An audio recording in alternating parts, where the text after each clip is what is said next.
तुमचंही होतं का असंच की कधी कधी अचानकच असं काहीतरी करावं वाटतं? तर तसंच माझं पण आज झालं.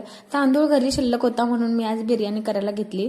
कांदा टोमॅटोची छान पेस्ट करून मसाला केला, मिरची कोथिंबीर घालून, आणि चिकनही मॅरिनेट करायला ठेवलं. मॅरिनेट करताना काही नाही, तिखट आणि मीठ घालून, तेल घालून, थोडासा मसाला घालून, त्याला दही घालून ठेवायचं. एक अर्धा पाऊण तास हे दोन्ही पण भिजत ठेवायचं, तांदूळ आणि चिकन. त्याच्यानंतर छान असं तेल भरपूर घालायचं आणि भरपूर तेलामध्येच मग इथं कांदा भाजून घ्यायचा. असा वेगळा नाही, पण त्यातच कांदा खरपूस भाजून घेतला, तो काढला आणि त्याच तेलात परत मी मसाला टाकला जो की आपण आधी करून घेतला होता.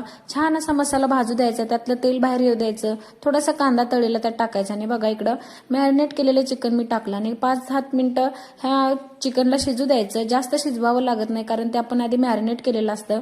आणि तुम्हाला जर हवे असेल तर तुम्ही रस्सा त्यातला बाहेर काढू शकता. तर मी पण काढला रस्सा बाहेर आणि मग उरलेलं चिकन आहे ना, त्यामध्ये आपण सगळं आपला भात लेअरनुसार टाकून घ्यायचा, कांदा टाकायचा तळेला.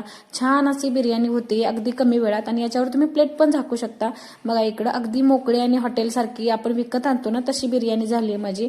तर अशी बिर्याणी आज झाली.